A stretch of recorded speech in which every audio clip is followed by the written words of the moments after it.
Halo Sobat Finansial, jumpa lagi dalam podcast Media Asuransi bersama saya, Ayi Hidayat. Pada episode kali ini, kita akan membahas perihal skor kredit. Seperti Sobat Finansial tahu, skor kredit kini menjadi instrumen penting tidak hanya untuk pengajuan kredit, tapi juga untuk kredibilitas Sobat Finansial dalam hal keuangan dan juga mungkin ke depan bisa juga untuk karir dan juga yang lainnya. Nah, pada episode kali ini, kita akan mengupas hal tersebut lebih dalam lagi dengan narasumber yang sangat kompeten yaitu Pak Yohanes Art Abimaju yang merupakan Direktur Utama Pevindo Biro Kredit. Selamat pagi Pak Abi. Selamat pagi. Apa kabar nih Pak? Sehat ya Pak? Baik, sehat. Terima kasih Pak kehadirannya di podcast Media Asuransi. Sama-sama. Kita akan bahas topik yang sangat menarik nih Pak dan mungkin juga bisa jadi insight buat teman-teman di luar sana yaitu terkait skor kredit nih Pak. Mungkin pertama-tama saya pengen tahu dulu nih Pak, yang dimaksud skor kredit itu apa sih Pak? Mungkin Pak Abi bisa jelaskan dulu Pak. Ya, oke.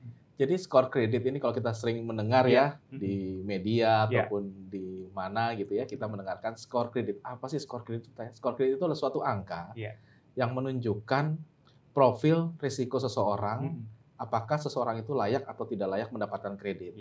Nah, skor kredit ini diperoleh dari data-data perkreditan yang dimiliki oleh debitur ya, baik individu ataupun perusahaan. Seperti itu, Mas Ai. Oke. Nah, kenapa skor kredit menjadi penting buat individu sekarang nih, Pak?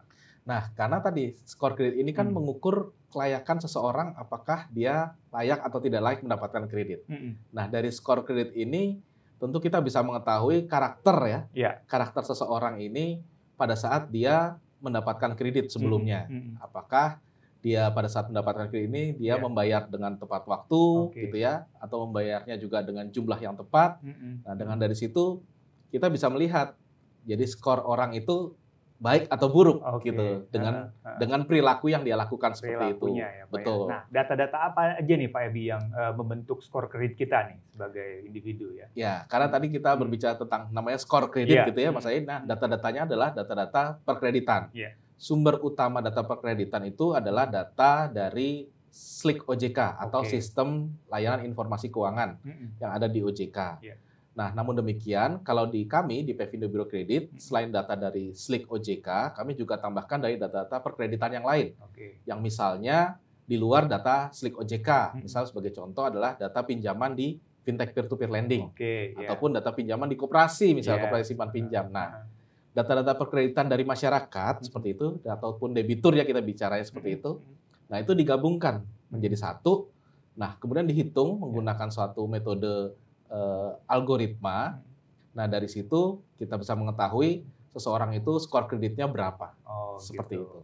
Nah, kalau ada orang mungkin di luar sana ada gitu ya Pak Abi, orang yang belum sama sekali punya riwayat kredit gitu atau mungkin belum sama sekali punya riwayat pinjaman atau apapun ya di lembaga keuangan itu gimana Pak Abi? Nah, memang otomatis dia tidak memiliki skor kredit karena belum ada data kreditnya, karena belum tercatat baik di bank, belum tercatat di multifinance ataupun di fintech dia belum tercatat gitu ya. Otomatis dia tidak memiliki riwayat kredit. Sehingga tentu harus ada cara lain, baik dari lembaga keuangan untuk mengakses seseorang tersebut yang tidak memiliki data kredit. Nah, bisa menggunakan data-data lainnya tuh, Mas Ai. Misalnya, contohnya dia pernah bertransaksi di e-commerce ya. Kan sering nih sekarang nih, di masa pandemi kemarin e-commerce ini cukup aktif ya, masyarakat banyak bertransaksi. Nah, bisa menggunakan data-data e-commerce, kita bisa melakukan scoring atas perilaku seseorang bertransaksi di e-commerce, berbelanja. Nah, apakah dia belanjanya misalnya banyak gitu ya, atau sedikit, atau sering, seperti apa. Nah, itu bisa dibuatkan suatu scoring menggunakan data-data lain. Atau lainnya misalnya kita tahu bahwa kita punya handphone nih, kita sering menggunakan handphone. Kalau kita ketahui ya, sekarang Mas Ai, pengguna handphone di Indonesia ini jumlahnya sudah sangat banyak ya. Sudah bahkan mungkin lebih banyak daripada jumlah penduduk di Indonesia. Seperti itu. Nah, artinya satu orang tuh bisa punya lebih dari satu handphone nih, satu provider handphone. Nah, itu bisa di-score juga menggunakan perilaku atau behavior dia menggunakan handphonenya. Misalnya sebulan dia pulsanya berapa sih? Seperti itu ya. Terus dia misalnya di top up menggunakan lewat apa? Apakah lewat agen pulsa atau lewat internet banking misalnya gitu. Nah, itu bisa di-score juga seperti itu. Jadi buat masyarakat yang belum memiliki riwayat kredit, sebenarnya itu juga bisa skor dengan menggunakan data-data lainnya. Jadi tetap bisa di-scoring ya kredit, bisa di-skor. skor kreditnya ya Pak Abi, Betul. ya, walaupun dia belum punya riwayat kredit gitu ya. Betul. Oke, nah pertanyaan pentingnya apa nih yang bisa membuat atau tips agar skor kredit kita bagus nih Pak Abi atau baik lah gitu. Itu kan banyak mungkin orang pengen tahu juga ya Pak Abi. Iya. Jadi teman-teman nih, kita seringkali lupa bahwa kita mungkin pinjam ya, pinjam pakai kartu kredit gitu ya. Terus kita punya KTA juga kadang-kadang ya, kredit tanpa agunan gitu ya, atau KPR gitu ya. Nah, itu kan ada jatuh temponya ya. Betul. Ada jatuh temponya, terus ada jangka waktunya gitu ya, ada jumlah yang harus dibayar pada saat jatuh tempo. Nah, kuncinya sebenarnya satu, kita pertama adalah harus tepat bayar dengan jumlah dan juga tepat waktu. Nah, itu yang pertama. Yang kedua adalah kita harus jaga nih rasio kita, rasio pinjaman kita. Tentu kita tahu ya kalau kita bicara dari sisi perencanaan keuangan, kita harus memastikan bahwa rasio pinjaman kita itu kurang lebih ya di kisaran 30% lah dari penghasilan kita. Nah, itu harus kita jaga juga. Nah, hal lainnya adalah misalnya kalau kita pengguna kartu kredit. Pengguna kartu kredit kita harus memastikan jangan kita, seringkali kan kita dapat limit ya, maksimum limit nih dari kartu kredit. Nah, penggunaan kartu kredit yang sering full gitu ya, full atau over limit. Over limit, wah itu langsung otomatis membuat skor kredit akan jadi semakin turun. Jadi kita harus menjaga penggunaan kartu kredit sesuai dengan limit ya, di bawah limit yang diberikan. Nah, ada satu lagi nih yang menarik nih Mas Ai. Apa tuh Abi? Jadi sekarang yang lagi ngetren pay later. Pay later ya, lagi banyak yang pakai lah. Di mana-mana kalau kita belanja di mall gitu ya, department store atau apapun, itu ada pay later. Nah, itu juga harus menjadi satu kewaspadaan lah buat kita. Artinya kita harus waspada. Seringkali karena kita tergoda menggunakan pay later. Nggak nyangka ya, mungkin transaksinya 50.000 ya, beli di e-commerce ataupun belanja baju misalnya. Cuma 100.000, tapi sering. Banyak jumlahnya. Nah, ini juga mempengaruhi skor kredit karena semakin kita agresif berbelanja secara kredit, itu juga membuat skor kredit kita terpengaruh. Walaupun mungkin dia punya uang sebenarnya ya, Pak, karena terpengaruh aja, tergoda lah gitu ya Pak. Gitu. Dia sebenarnya punya uang, dia bisa pakai debit kadang-kadang misalnya. Kan suka ada cashback atau apa gitu kan, pay later itu. Betul, tapi dia nggak nyangka bahwa semakin banyak kita punya pay later, itu mempengaruhi agresif kita dalam berhutang. Kalau seseorang agresif berhutang, ya skornya kan akan berpengaruh. Berarti ada pertanyaan, kenapa sih dia agresif berhutang? Nah ini mempengaruhi perilaku dia, jadi skor kreditnya juga menurun. Kalau kartu kredit, kalau pembayaran minimum payment itu pengaruh juga nggak Pak Abi? Itu minimumnya berpengaruh juga, karena dalam perhitungan skor kredit ini kita menghitung tepat waktu, tepat jumlah. Karena kan banyak nih orang yang udahlah minimum payment dulu aja lah. Ya gitu ya. Karena nah ini itu yang seringkali juga berpengaruh. Nah ini mesti juga kita dalam perhitungan skor kredit ini kita masukkan faktor tersebut tuh Mas Ai. Seperti itu. Nah, kalau kita atau saya misalkan mau mengajukan kredit, seberapa signifikan peran dari skor kredit ini dalam approval kredit saya nih Pak Abi nih? Ya, nah ini yang seringkali mungkin masyarakat belum paham ya, bahwa seringkali kita tahu pada saat kita mengajukan kredit, kredit saya ditolak, tapi nggak tahu apa-apa. Padahal dalam salah satu faktornya itu adalah skor kredit itu. Jadi skor kredit ini bisa berpotensi untuk kredit yang diajukan itu bisa di approve atau ditolak gitu. Terlepas dari misalnya kita punya agunan gitu ya. Betul. Nah, tapi ada beberapa kredit yang memang kita tadi KTA gitu ya, tanpa agunan. Nah, ini orang akan melihat skor kredit seperti apa. Bahkan KPR pun tetap akan dilihat skor kreditnya walaupun dia punya agunan, tapi dia akan melihat. Karena agunan kan tidak menjamin ya karakter seseorang. Betul. Dia misalnya punya agunan, tapi dia dalam membayar kreditnya ternyata nggak lancar. Nah ini kan bank juga was-was ya. Nah oleh karena itu skor kredit ini berpotensi untuk membuat kita pengajuan kredit kita disetujui. Seperti itu. Oleh karena itu ya kita harus maintain baik-baik nih skor kredit kita gitu Mas. Jadi salah satu instrumen yang paling penting ya Pak dalam pengajuan kredit ya, skor kredit ini ya. Walaupun kita punya agunan yang besar ya. Betul. Sekarang sudah menjadi satu faktor yang utama karena kita lihat bahwa masyarakat semakin banyak ya, fasilitas semakin banyak, semakin mudah lah gitu ya. Otomatis bank juga mesti harus berhati-hati. Betul. Berarti cara berhati-hati gimana? Kan dia nggak mungkin nanyain satu-satu. Misalnya nanyain, Mas Ahi ini dulu ke tetangga ya. Iya. Kalau bayar utang gimana sih? Karakternya gimana kan? Nah, salah satu faktor untuk mengukur karakter seseorang dalam membayar kredit itu adalah melalui skor kredit tersebut. Skor kredit tersebut ya. Iya. Nah, saya juga pernah dengar, mungkin pernah bincang Pak Abi ya beberapa waktu lalu, katanya skor kredit ini ke depan mungkin atau sekarang mungkin ya itu akan jadi salah satu indikator dalam perekrutan karyawan, katanya Pak Abi ya. Terus untuk sewa juga ya Pak Abi. Mungkin bisa dijelaskan, benar nggak tuh Pak Abi? Iya, benar. Jadi memang kita juga dalam beberapa kesempatan berdiskusi juga dengan komunitas HR nih, Mas Ahi, gitu ya. Ternyata dalam komunitas HR dalam melakukan rekrutmen itu mereka juga mengecek background-nya, background checking lah istilahnya.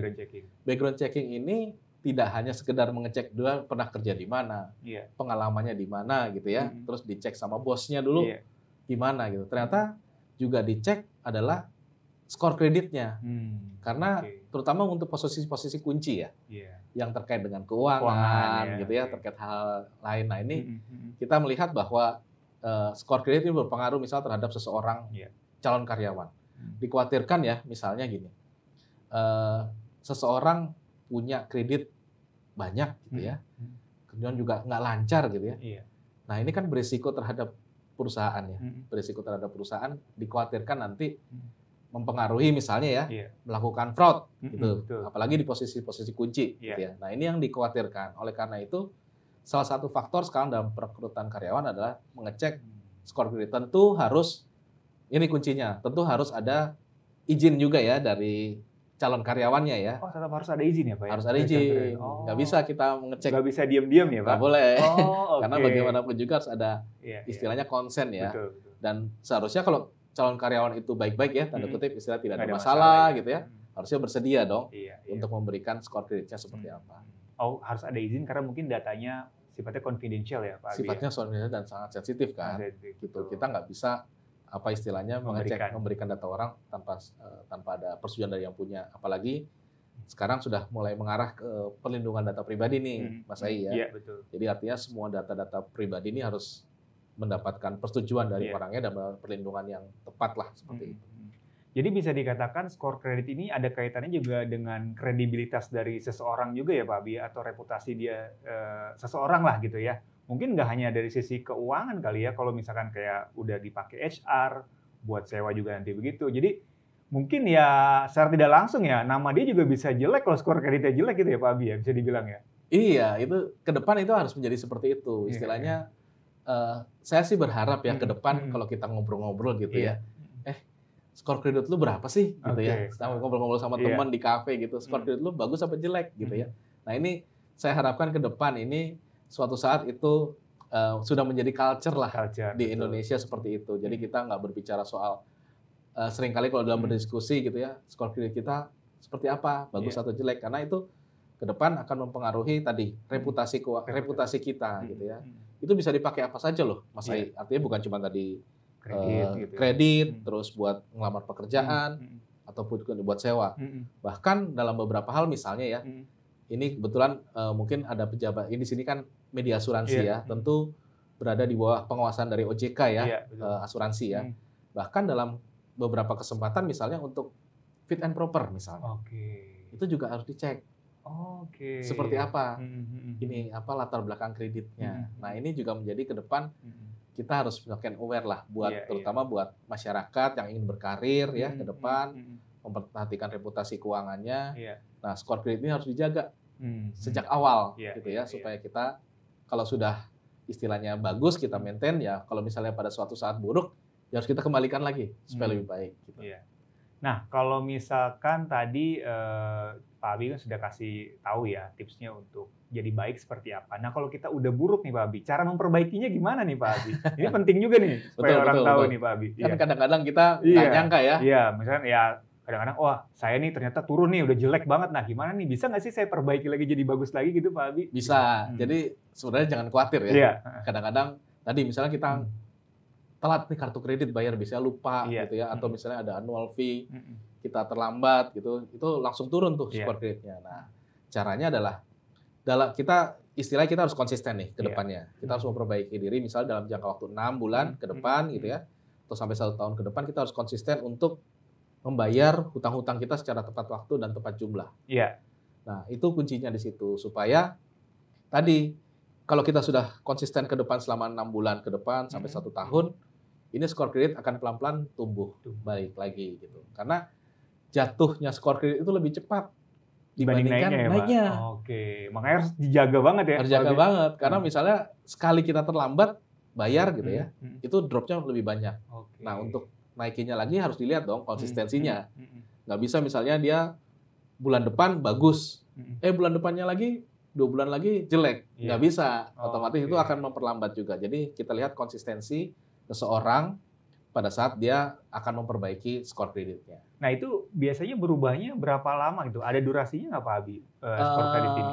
Iya. Jadi tadi karena relatif lebih lama ya naikin daripada nurunin, jadi memang minimum adalah 6 bulan. 6 bulan ya. Kita harus lihat konsistensinya 6 bulan. Takutnya sampai dengan 1 tahun ya, 6 bulan sampai 1 tahun, 12 bulan gitu ya. Jadi ini kita memastikan seseorang jangan nanti 2 bulan pertama bagus. Ntar nggak bagus lagi. Bulan ketiga nggak bagus gitu ya, itu belum bisa dianggap jadi dilihat konsistensinya juga ya Pak Abi ya. Dan konsistensinya serta-merta langsung naik lagi walaupun 2 bulan 3 bulan udah bagus gitu ya Pak Abi ya. Gitu. Oke, jadi itu ya kalau misalkan udah bagus benar harus jaga ya karena turunnya gampang naiknya susah ya Pak Abi ya. Gitu. Nah, sekarang ini kalau di Indonesia sendiri kalau Pak Abi melihat seberapa aware nih orang terhadap skor kredit nih Pak Abi? Sudah banyak yang tahu kah atau masih proses atau bagaimana nih Pak Abi? Iya, ini menjadi tantangan sebenarnya karena memang sampai dengan saat ini kita melihat bahwa masih banyak masyarakat yang belum aware akan pentingnya skor kredit gitu ya. Karena mungkin ini menjadi satu hal yang baru juga ya bagi masyarakat baru dalam beberapa tahun yang lalu gitu ya. Indonesia ini sudah mulai apa istilahnya memiliki lembaga seperti Pevindo Biro Kredit gini ya yang mengeluarkan scoring kredit gitu ya. Nah, ini tentu menjadi tantangan bagi kita bagaimana kita memberikan awareness ke masyarakat bahwa skor kredit ini penting. Bukan saja pada saat nanti pentingnya itu penting harus dijaga ya. Bukan saja penting misalnya dia hanya pada saat mengajukan kredit, tapi harus memastikan bahwa setiap saat ini harus di-maintain dengan baik gitu. Karena bukan saja mungkin masyarakat tadi yang saya bilang di awal nih Mas Ai, kadang-kadang pada saat mengajukan kredit saya nggak tahu tiba-tiba saya ditolak. Iya, betul. Apa sih dasarnya ditolak? Kan bank mungkin juga nggak memberikan informasi seperti itu ya, gitu ya. Nah itu mungkin salah satu faktornya adalah skor kredit itu. Nah oleh karena itu masyarakat nih harus mulai menjaga nih, menjaga. Dan harus tahu juga kali ya Pak Abi ya. Harus tahu juga. Skor kredit pribadi kita berapa gitu ya? Benar, harus tahu dulu nih. Dan udah mulai harus mau tahu juga. Iya mau tahu juga. Mau tahu juga karena tadi ini terkait dengan reputasi kita loh. Maksudnya jangan sampai ke depan kita dilihat sama lembaga keuangan gitu ya. Kalau reputasi kita nggak bagus kan kita nggak dapat kepercayaan ya dari bank untuk mendapatkan kredit ya. Nah ini yang harus kita terus masyarakat harus mulai tahu lah seperti itu. Dan kita bisa ngecek ya Pak Abi di skor kredit itu misalkan kita ajukan ke Pevindo gitu ya. Skor kredit kita pengen tahu nih berapa. Kita bisa ngecek ya riwayat kredit kita. Kalau misalkan ada yang masih nyangkut istilahnya atau yang belum lunas. Contohnya kayak Pak Abi bilang tadi annual fee lah, simple. Kadang-kadang kita lupa gitu ada annual fee gitu belum bayar. Akhirnya pengaruh skor kredit kita. Jadi kita bisa tahu ya Pak Abi ya dan bisa kita perbaiki ya. Bisa. Jadi kita bisa tahu. Walaupun udah lama-lama ya Pak Abi ya. Udah lama-lama. Jadi kita bisa tahu caranya sih. Kalau dulu itu harus datang ke kantor ya. Tapi sekarang Pevindo Biro Kredit sudah mengeluarkan suatu cara mudah ya melalui aplikasi di web gitu ya. Jadi myidscore.id. Nah, jadi masyarakat bisa mengakses aja langsung melalui website tersebut myidscore.id untuk mengakses skor kreditnya. Tapi harus dipastikan juga loh Mas Ai yang mengakses harus dirinya sendiri. Nah itu gimana memastikannya Pak Abi? Nanti ada proses EKYC. EKYC-nya ya. Ada proses EKYC. Di situ setelah proses EKYC lolos ya, baru ada proses tentu saja pembayaran gitu ya. Nanti bisa memilih paket-paketnya. Berapa lama tuh prosesnya Pak Abi? Prosesnya? Sampai dapat skor kredit kita. Pengalaman saya sendiri ya, saya juga melakukan pengecekan itu ya. Iya, Itu sejak saya membuka akun sampai saya mendapatkan hasilnya setelah proses pemilihan bayar dan sebagainya, EKYC dan sebagainya itu maksimum 30 menit. 30 menit, oh cepat ya 30 sekarang menit. ya. Langsung mendapatkan hasilnya melalui email. Email ya. Ya, dan emailnya sudah di password dan sebagainya, yang melihat hanya yang bersangkutan, yang ya. punya. Nggak boleh tuh Mas Ayi. Okay. Nah, itu kan di Indonesia ya Pak Abi. Kalau di luar sendiri gimana sih Pak Abi? Kita skor kredit ini pemanfaatannya sudah lebih advance dibanding Indonesia atau gimana nih Pak Abi? Sepengetahuan Pak Abi. Iya, jadi memang di Indonesia kita boleh dibilang bahwa industri credit scoring ini baru muncul di tahun 2013-2014 lah. Oke. Seperti itu baru muncul. Jadi baru beberapa tahun yang lalu ya. Relatif lebih terlambat lah dibandingkan negara-negara lain yang mungkin negara-negara tetangga seperti Singapura atau Malaysia yang sudah lebih dahulu gitu ya. Namun nggak apa-apa, lebih baik terlambat ya daripada nggak ada sama sekali gitu ya. Memang di luar negeri sudah lebih maju. Tadi saya sampaikan di Singapura, Malaysia gitu ya. Mungkin yang lebih jauh lagi di Korea Selatan ataupun Jepang. Nah di sana masyarakatnya sudah terbiasa dengan kredit. Oke. Ya sudah terbiasa dengan berbeda mungkin di Indonesia banyak menggunakan cash ya. Cash ya. Semua transaksi banyak melakukan cash, bayar cash gitu ya. Kalau di sana masyarakat di sana sudah lebih maju dari sisi credit society lah. Bahasanya seperti itu. Jadi semua transaksi itu melalui baik kartu kredit ataupun yang lain gitu ya. Nah, oleh karena itu di sana sudah lebih maju nih penggunaan skor kreditnya. Sebagai contoh misalnya di Korea Selatan itu ya, setiap orang yang mengecek ke biro kredit di sana itu kurang lebih udah 1 juta orang. Itu per hari. Nah, itu artinya di sana memang per hari 1 juta orang. Itu artinya sudah mulai paham ya. Sudah tahu bagaimana pentingnya skor kredit. Seperti itu. Nah, ini yang ke depan Indonesia kan negara luas ya, besar gitu ya. Penduduknya juga banyak gitu ya. Nah, ke depan kita juga harus sudah mulai membiasakan diri. Artinya sudah mulai ke arah credit society juga suatu saat pasti. Apalagi sekarang cashless society udah mulai berkembang ya. Betul, udah cashless, nah ke arah sana nanti suatu saat kita harus ke credit society. Artinya itu juga bagus ya, artinya dalam arti kebutuhan atas kredit ini kan juga untuk mendorong pertumbuhan ya. Pertumbuhan ekonomi kita kan juga didorong salah satunya adalah konsumsi, dan konsumsi juga salah satunya adalah melalui kredit. Nah, untuk mendorong konsumsi melalui kredit itulah ini faktor skor kreditnya juga menjadi penting. Mungkin tantangannya juga buat Pevindo Biro Kredit, culture masyarakat Indonesia kali ya Pak Abi ya. Yang tadi Pak Abi bilang masih banyak yang suka pakai cash, yang masih takut-takut pakai kredit atau anti kredit. Mungkin kayak gitu juga kali ya Pak Abi ya. Iya. Salah satu tantangannya. Salah satu tantangannya. Ini ke depan bagaimana nih kita mendorong ya. Mungkin sebagai ilustrasi, kita penduduk kita 270 juta jiwa. Penduduk dewasa kita itu kurang lebih 150-160 juta lah. Nah, data kredit yang ada di Pevindo Biro Kredit itu kurang lebih 90 juta. 90 juta. Dari semua penduduk dewasa ya. Berarti kurang lebih ada berapa? 160 kurang 90, 70 juta jiwa. 70 juta jiwa itu belum memiliki akses perkreditan. Nah, ini yang kita harus terus dorong nih. Masyarakat Indonesia bagaimana juga memperoleh akses pembiayaan lah. Supaya ke depan kita juga tentu semakin bagus juga untuk dari sisi perekonomian. Seperti itu sih Mas Ayi. Nah, idealnya kita ngecek skor kredit kita ini durasi berapa lama nih Pak Abi? Apakah setiap bulan, apakah 6 bulan sekali, apakah setahun sekali, gimana atau gimana nih Pak Abi? Tergantung situasi kita gitu ya.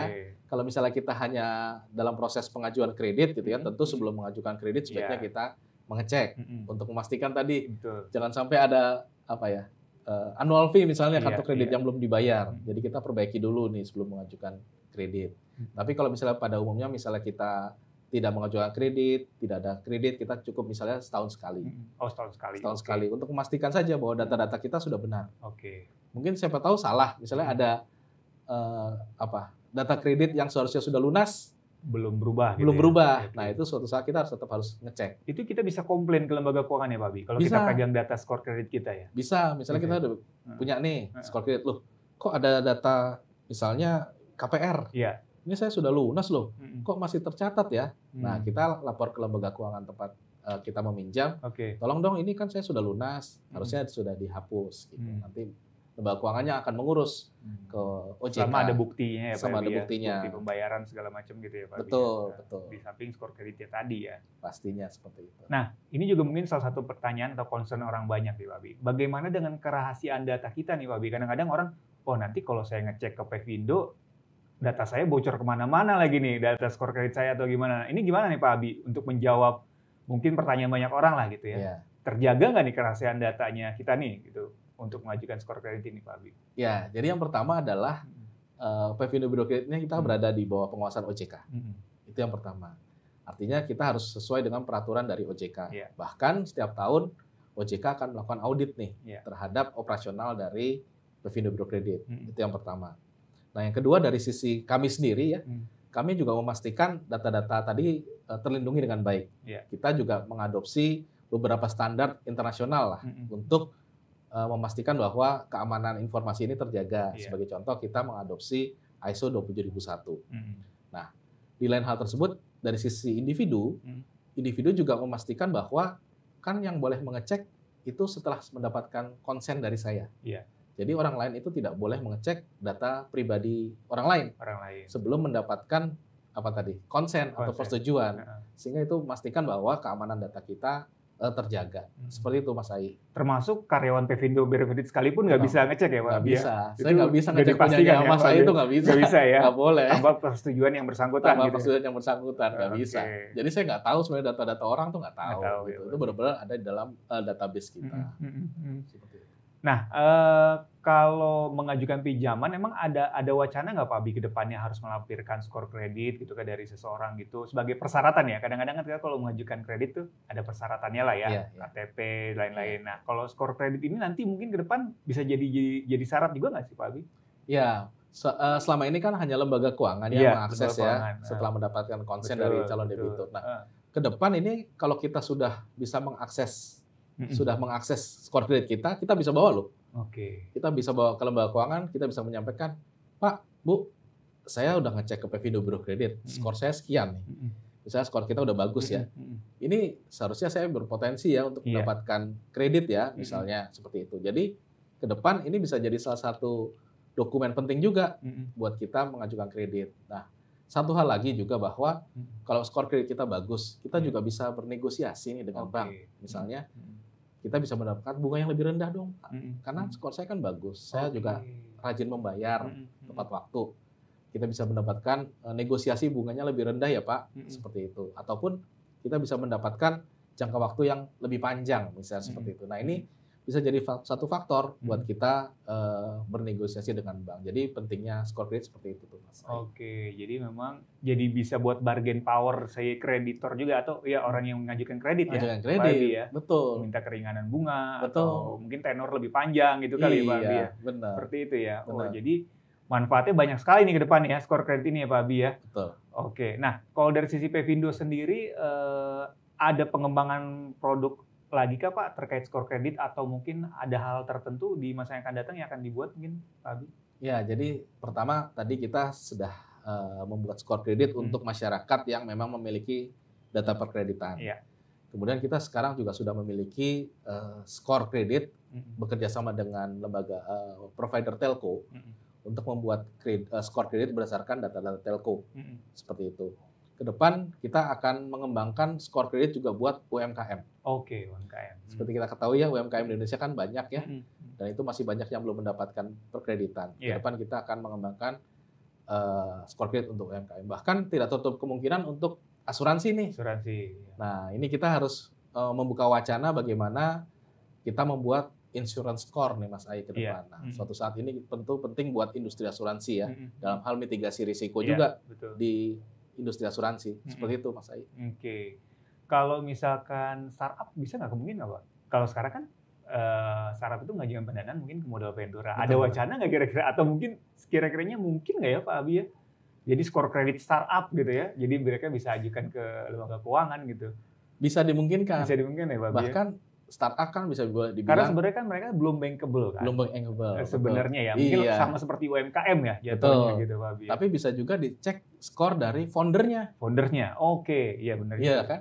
Karena kan dia startup belum bankable. Belum ada riwayat apapun nih. Nah, dicek juga foundernya nih.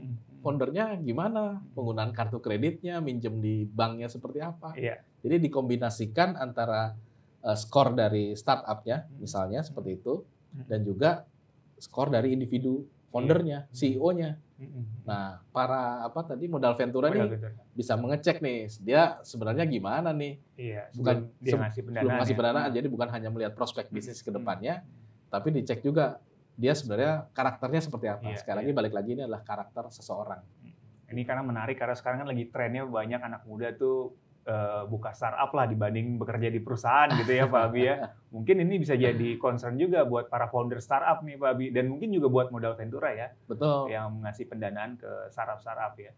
Jadi riwayat kredit si foundersnya juga bisa berpengaruh ya terhadap pengembalian dana lah gitu mungkin ya. Betul, Pak Abi, betul. Gitu ya. Kan modal Ventura nggak mau juga dong uangnya hilang seperti itu aja kan. Betul. Misalnya tanpa ada bisnis yang jelas kan. Nah itu bisa jadi satu dasar assessment ya, assessment dari modal Ventura sebelum memberikan pendanaan. Intinya buat lembaga keuangan apapun itu untuk mitigasi risiko ya Pak Abi ya. Untuk mitigasi risiko gitu ya. Jadi semua industri gitu ya itu bisa digunakan sebagai mitigasi risiko. Seperti itu tuh Mas Ayu. Oke.